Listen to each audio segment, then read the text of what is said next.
લો કરો વાત. ગુજરાતના ઉંદર હવે ડ્રગ્સ લેતા થઈ ગયા છે. 25 માર્ચના રોજ ગુજરાત વિધાનસભામાં નાણાકીય વર્ષ 2024-25 માટેનો કેગ રિપોર્ટ રજૂ કરવામાં આવ્યો હતો.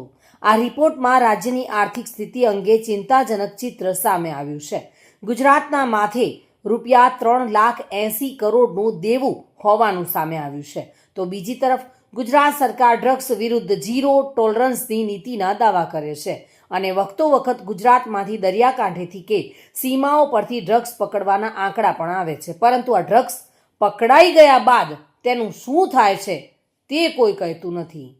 ભારતના ઓડિટર એન્ડ કમ્પ્ટ્રોલર જનરલના રિપોર્ટમાં બહાર આવ્યું છે કે 12 વર્ષમાં પોલીસે પકડેલા ડ્રગ્સમાંથી 2,332 કિલો ડ્રગ્સ ઉંદરો ખાઈ ગયા અને ચોર ચોરી ગયા.